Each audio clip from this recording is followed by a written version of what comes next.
One thing I've learned about being an adopter of early products, sometimes you're the first person to experience the coolest technology, and sometimes you're the person that finds out everything that needs to be fixed and updated. Today I want to talk a little bit about something that's been popping up quite frequently on the Arctic Pro R. I've had countless emails asking why my bike suddenly cuts off. I've got to fix my gate, and I figured while I'm doing this, I'll talk to you guys about the Pro R.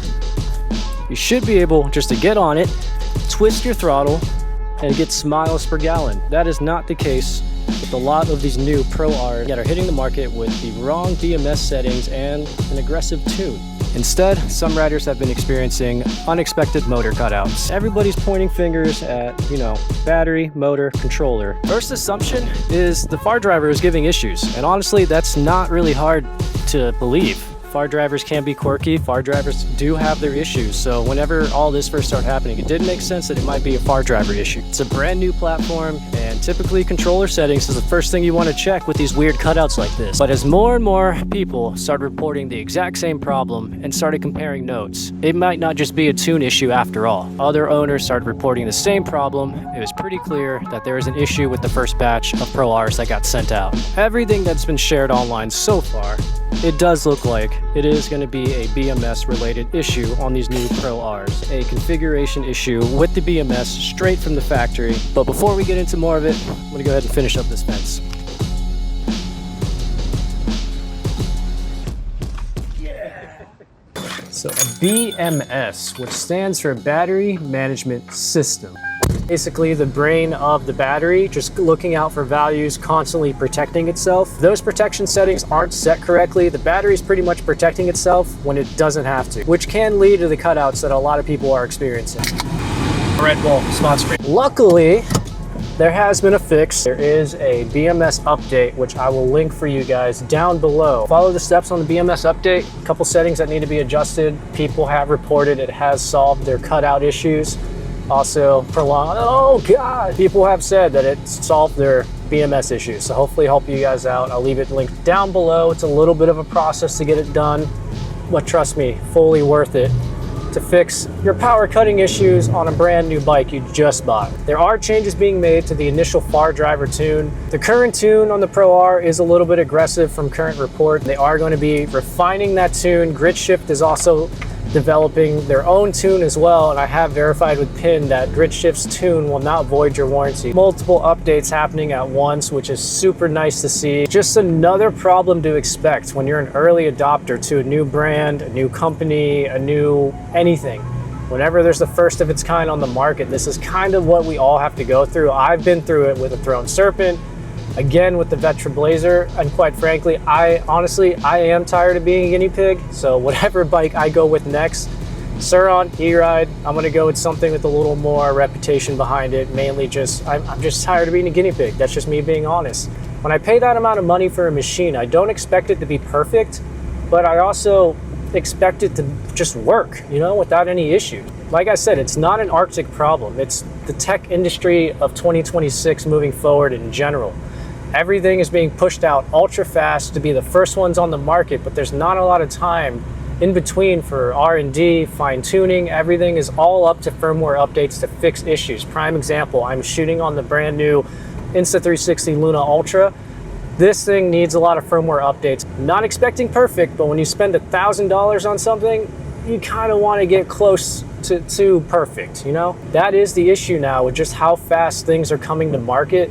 I don't know if it's just a push to get these products out as a money grab, or if it's just trying to beat the competition, i.e. as in Luna trying to get their pocket camera out before DJI, and we're all in beta testing mode right now. It's super annoying. I think that's just the norm now for anything tech related. Bikes are getting more advanced, more tech, more software. These things are evolving pretty quickly.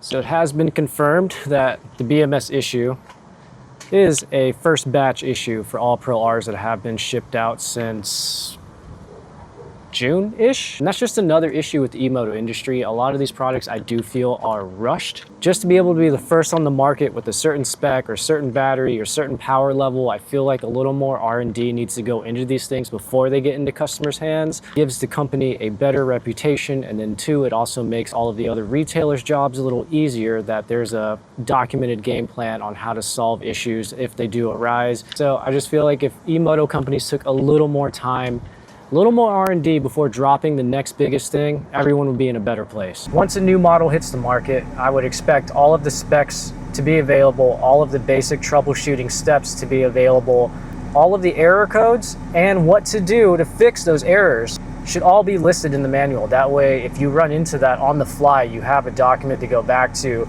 fix the issue. But instead, a lot of these are very vague, just poorly written manuals. You end up reaching out to your dealers, and like I mentioned, the dealers most of the time have to reach out to the manufacturer to get those specific answers, and that's where the delays come in. Moving forward, e-moto industry, please rewrite all of the owner manuals in English where it makes sense, easy to follow, and actually have a designated troubleshooting guide on there. It will save a lot of people time and get them back riding a lot quicker.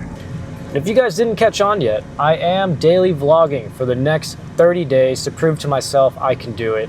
2, I am evolving from Vincent Paul rides being only specific to e-moto. I'm into a lot more other things. I came from a motorcycle background, from track days, being a motorcycle tech, over to e-moto, and I just don't want to fully do e-moto all the time. No shade to any other e-moto creators, but take away the e-moto, who are you? So that's my main thing. I don't want to be only known for e-moto. I want to be able to inspire, motivate, push you guys to be a better human being, the same journey that I am doing myself. So if you guys have watched my journey so far, thank you so much for all the love and support. I will continue to be making these videos, but this is now going to be a part of my life of just documenting. I'm going to go into a little more, if you guys want to start your own YouTube channel, what gear to use, how much money I've made doing YouTube, how to get started. All of that good stuff is coming up. But I promise I'm going to keep dropping these daily vlogs for the next 30 days, and I'll probably just keep going if I don't get burnt out. So thank you guys so much for watching from the very beginning. If you guys have been an OG subscriber for the e-moto content, don't worry, I'm still doing e-moto content. That's just not my entire life online anymore. Thank you guys so much. Let's get back to the video. Phoenix is a wild place, guys.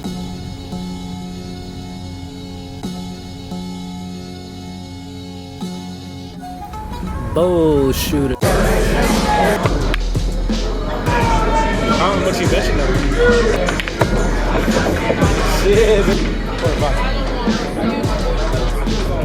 So I found a cornhole tournament and we just joined it.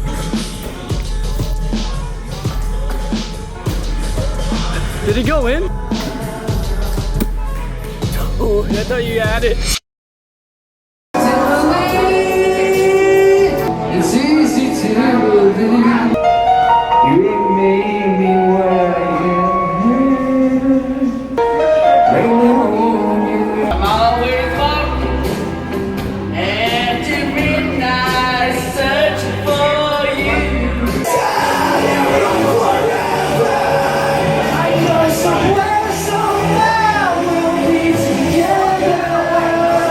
Let your waves crash down, let's take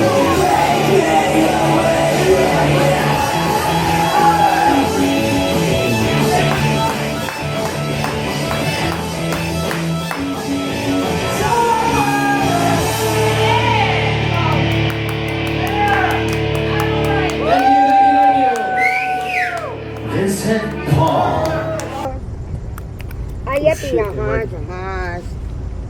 Yippee, yippee,